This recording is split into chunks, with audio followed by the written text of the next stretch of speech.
Hello friends, welcome to Satyam classes. और जैसा कि आप सब लोगों का आज पेपर हुआ था, सेकंड सेमेस्टर का क्वेश्चन पेपर मैथमेटिक का, तो उसको हम लोग अच्छे से देख लेते हैं। क्या क्या क्वेश्चन, कितने नंबर आप लोगों के सही हैं, वो सारी चीजें आप मिला लो और देख लो क्या आपने किया गलत है, क्या आपने किया सही है, वो सब चीजें देख लो। तो यहाँ पे लिखा गया है कि 3, 5 और 8, इसमें से पूछा है कि त्रिभुज किस तरह का होगा। तो बहुत ध्यान से ये पढ़ने वाला क्वेश्चन था। मैक्सिमम लोग ये लगा के आए विषम बाहु त्रिभुज होगा। यहाँ पे एक और ऑप्शन दिया गया है, त्रिभुज संभव नहीं है। तो सबसे अच्छा ऑप्शन आपका होगा त्रिभुज संभव नहीं है, बिकॉज ऑफ दैट कि 3 और 5 आप जोड़ोगे तो 8 होगा। और त्रिभुज तभी पॉसिबल होता है जब एक किसी दो भुजाओं का योग तीसरी भुजा से बड़ा होता है। ठीक है, तो याद रखिएगा यहाँ पे 3 और 5 खुद 8 के बराबर हो रहा है, जो कि त्रिभुज पॉसिबल नहीं है। तो ऑप्शन सही होगा चौथा नंबर कि त्रिभुज संभव नहीं है। बहुत सारे लोग जल्दी जल्दी में पहला क्वेश्चन ही गलत करके आए हैं। अगला दिखा गया है, निम्नलिखित संख्याओं में प्राकृतिक संख्या है। तो प्राकृतिक संख्या सिंपल सा कॉन्सेप्ट होता है कि जिनसे हम काउंटिंग कर सके। तो काउंटिंग किससे कर सकते हैं? सिर्फ 2 से हम गिनती कर सकते हैं, √2 से भी नहीं कर सकते हैं, 3.5 से भी गिनती नहीं होती, और 0 तो प्राकृतिक संख्या है ही नहीं। Is it clear? अगला क्वेश्चन दिया गया है, निम्नलिखित में से परिमेय संख्या कौन सी नहीं है? तो परिमेय संख्या नहीं है मतलब आपसे पूछा है अपरिमेय संख्या। और इसी के लिए बहुत सारे लोग जल्दी जल्दी 22/7 भी लगाए हैं। आपको ध्यान से देखना था। तो थर्ड का ऑप्शन होगा, थर्ड का नंबर ऑप्शन नंबर 2 सही होगा, सेकंड का ऑप्शन नंबर फर्स्ट सही होगा, एंड फर्स्ट का ऑप्शन नंबर 4 सही होगा। ये बहुत ध्यान से आपको समझना था। निम्नलिखित में सर्वसमिका कौन सी है? तो सर्वसमिका का मतलब होता है कि यक्स का मान पुट करने पे हमेशा इक्वल आए। तो सिर्फ ये है जो कि सर्वसमिका है। तो आपका चौथा नंबर का ऑप्शन कौन सा सही होगा? दूसरा सही होगा। 3 पर घात यक्स प्लस 2 बराबर 81। तो इसको लिख सकते हो 3 पर घात यक्स प्लस 2 बराबर 81 को लिख सकते हैं 3 पर घात 4। देन कंपैरिजन कराओगे तो x plus 2 is equals to 4। X की वैल्यू कितनी आ गई? 2 आ गई। तो हमारा आंसर कौन सा सही होगा? ए।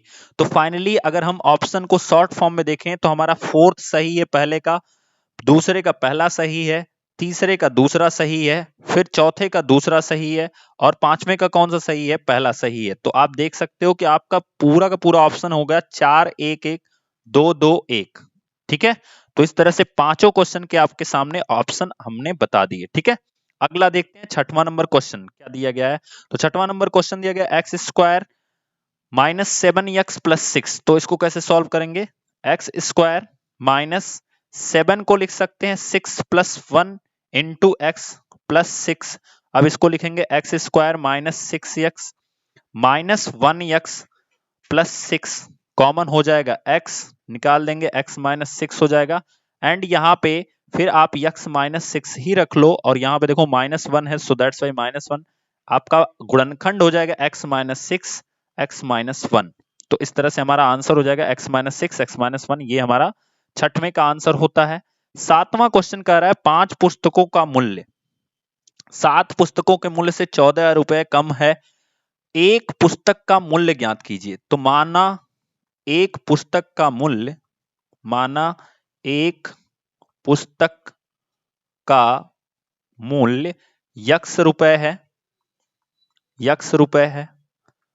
आपसे कहा है 5 पुस्तक का मूल्य कितना हो जाएगा? 5x, और 7 पुस्तक का मूल्य कितना हो जाएगा? 7x। अब बताओ कम कौन होगा? 5 पुस्तकों का मूल्य या 7 पुस्तकों का? तो 5 पुस्तकों का मूल्य कम होगा। इसका मतलब अगर इस 5 पुस्तक में हम 14 रुपए जोड़ दें तो वो किसके बराबर होगा? 7x के बराबर होगा। तो ये 5x हम इधर भेजेंगे तो हमें मिलेगा 14 बराबर 2x, और x बराबर कितना आ जाएगा? 7 रुपए। इस तरह से हमारे एक पुस्तक का मूल्य 7 रुपए हो जाएगा। इसको ध्यान से समझिएगा। ठीक है, अगला दिया गया है a plus 1 upon a is equals to 3। आपसे पूछा गया है a square plus 1 upon a square. तो सिंपल सा शॉर्ट फॉर्म है इसका। ए जब यहाँ पे प्लस होता है तो आपको 2 माइनस कर देना होता है। तो a प्लस 1 का ए स्क्वायर माइनस 2। तो इसकी वैल्यू कितनी दी गई है? 3 दी गई है। 3 का स्क्वायर कर दो, उसमें से 2 घटा दो, तो 9 में से 2 घटा दोगे तो कितना आंसर आ जाएगा? 7। इस तरह से आपका आंसर हो गया 7।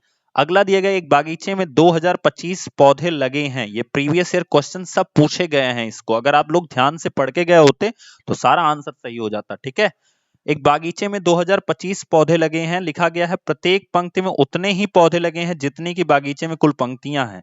तो इसका मतलब ये हो गया, मान लो एक बागीचा है और अगर मैं कहूं उसमें कि 4 उतने ही पौधे लगे हैं जितनी पंक्तियां हैं, तो इसमें कितनी पंक्तियां आपको दिख रही हैं? 4। और हर पंक्ति में अगर 4 पौधे लग जाए तो टोटल कितने पौधे हो गए? 4 पंक्ति और एक पंक्ति में 4 पौधे, तो 4 चौको 16। अब हमें ये तो पता नहीं है ना कि 4 ही पंक्ति हैं, तो हम मान लेते हैं यक्स है, तो यक्स पौधे भी हो जाएंगे।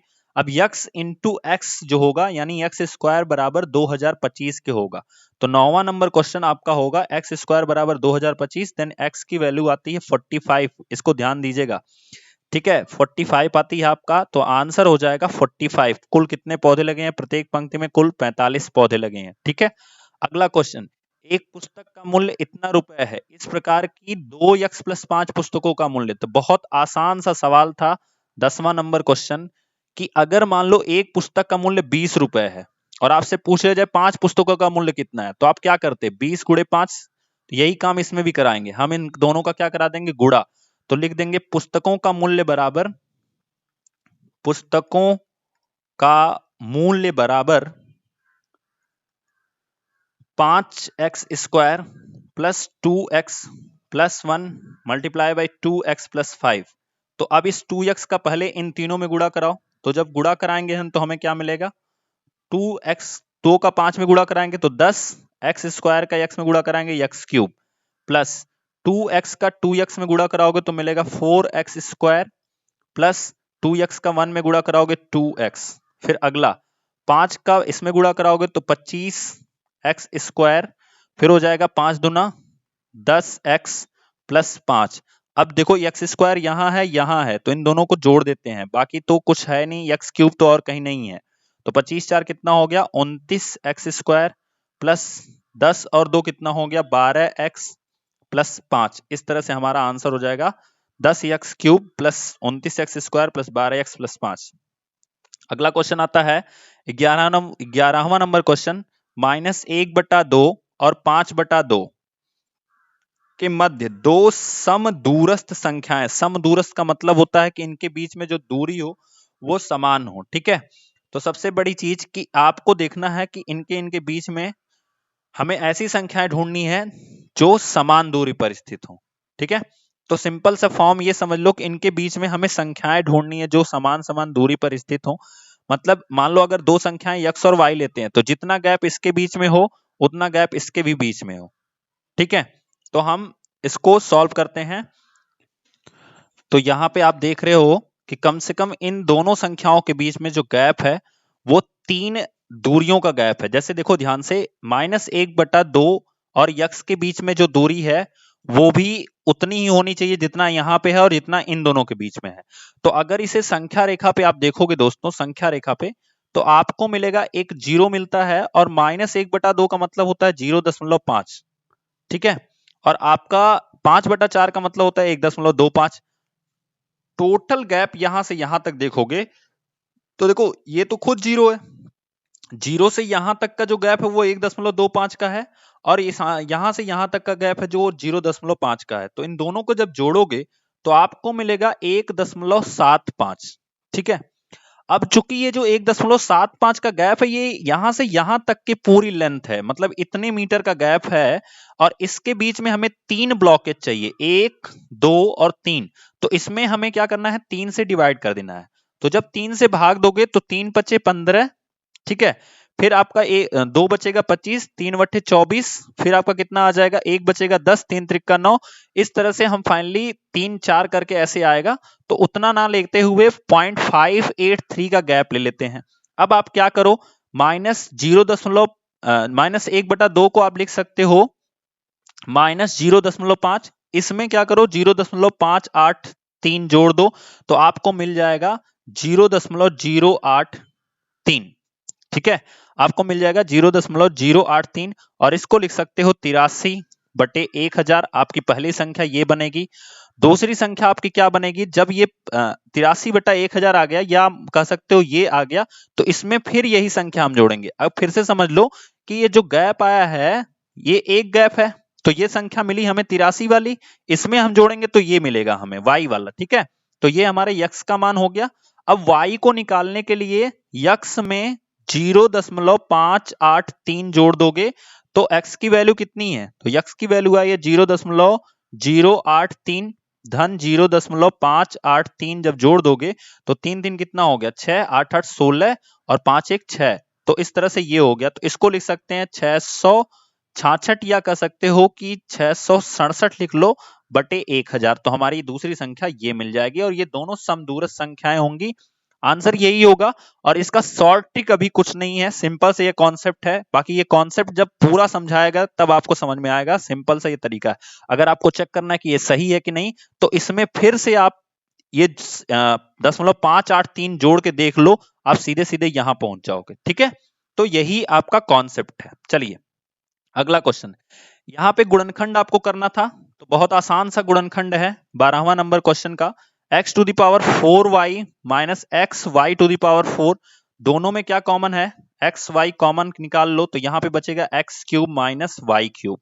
अभी देखो ये सॉल्व नहीं हुआ, इतने पे आपको नंबर नहीं देगा, वो एक नंबर दे देगा बस। अब इसको लिखेंगे a cube minus b cube के फॉर्म में, तो a माइनस बी दूसरे ब्रैकेट में होता है a square plus b square plus a b यानी एक्स वाई, सब प्लस होता है जब यहां पे माइनस होगा। ठीक है, तो this is your correct answer, आपको ये लिखना पड़ेगा। अगला क्वेश्चन दिया गया है 13वां नंबर क्वेश्चन। ठीक है, तो 13 नंबर क्वेश्चन दिया गया है आपको कि एक वर्गाकार मैदान है, तो ये वर्गाकार मैदान है जिसकी भुजा 28 की है, तो यहां भी 28 की है, यहां भी 28 की है। 2 मीटर चौड़ा रास्ता है, तो भैया 2 मीटर चौड़ा रास्ता मतलब इस तरह से ये अंदर की तरफ 2 मीटर रास्ता है चौड़ा, तो जितना रास्ता होता है उसका दोगुना करके घटा दो, उसका दोगुना करके घटा दो, दोगुना घटाओगे तो कितना आ जाएगा 24 और यहां भी 24।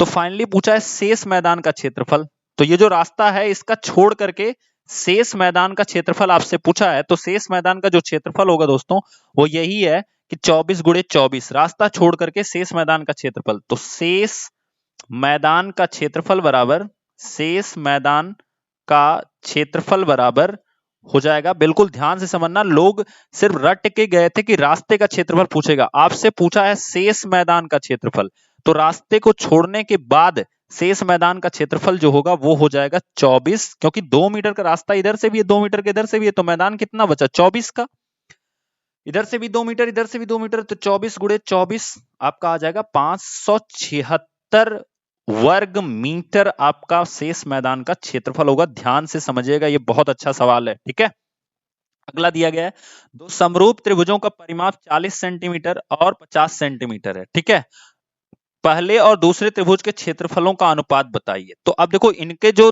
त्रिभुजों का परिमाप है, तो इसका कंडीशन समझना, बहुत अच्छा सवाल था। त्रिभुजों का परिमाप का अनुपात पहले निकालो। तो त्रिभुजों के परिमाप का जो अनुपात होता है ये डिपेंड करता है त्रिभुजों के हाइट या कह सकते हो एक भुजा के ऊपर। त्रिभुजों के परिमाप का अनुपात ठीक है, अनुपात कितना आ गया, अनुपात आ जाएगा आपका 40/50, ये कैंसिल यानी 4/5।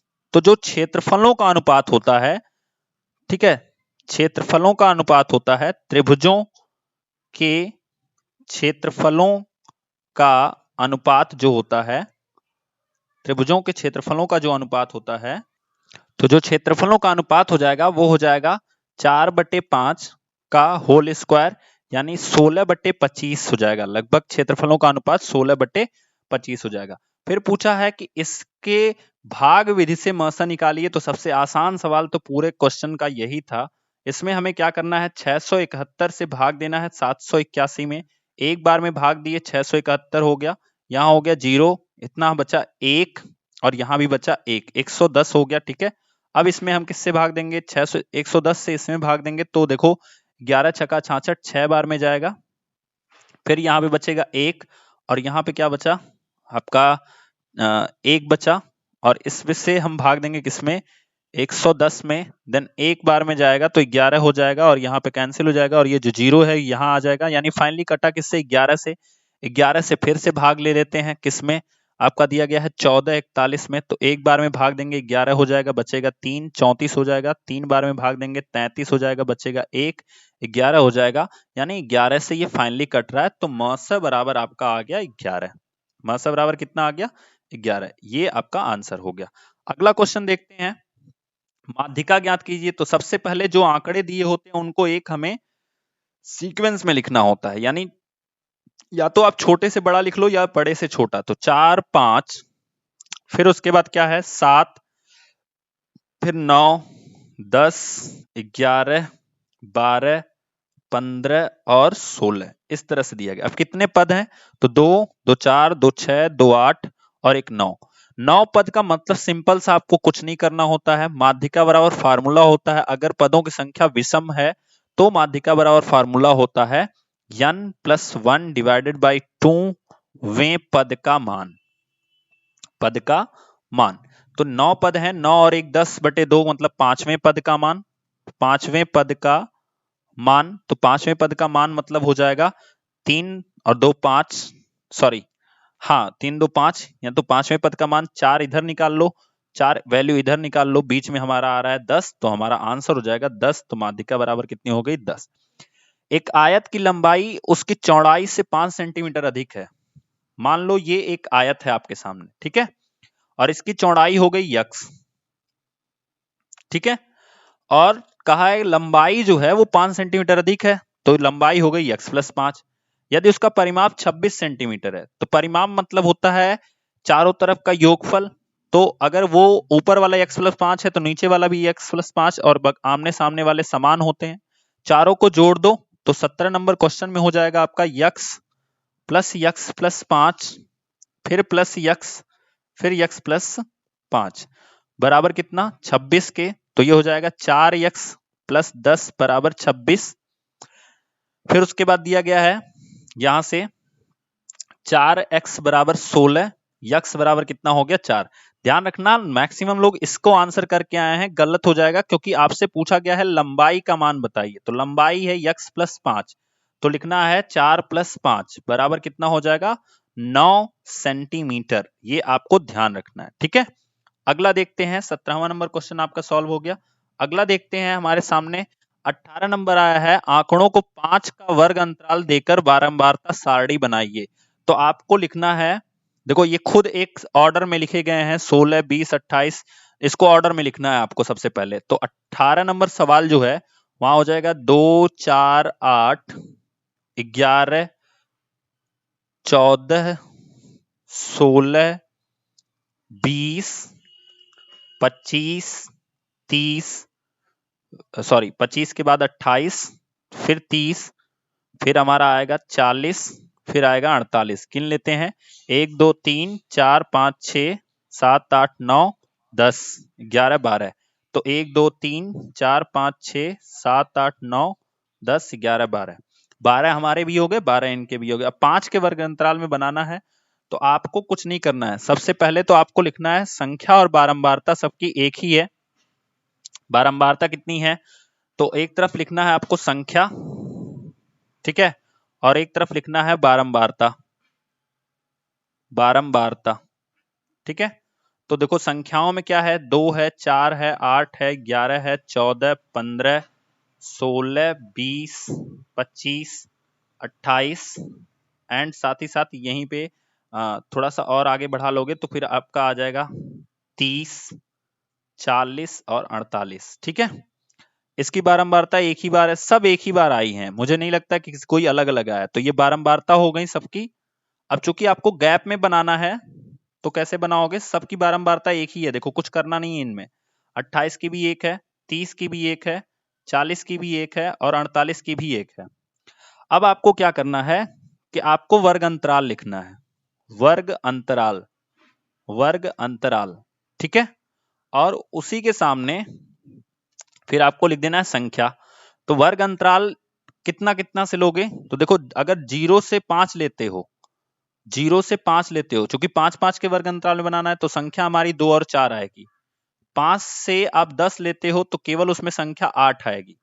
10 से कितना लेते हो? 10 से 15 लेते हो तो 11 14 आएगा, बस याद रखना 15 हम यहां वाले में लेंगे। 11 14, फिर 15 से 20 लेते हो तो हमारे पास आ जाएगा 15 16, 20 से 25 लेते हो तो इसमें आएगा केवल 20। 25 से 30 लेते हो तो आपको मिल जाएगा 25 और 28, ठीक है। और 30 से 35 लेते हो तो केवल 30 मिलेगा।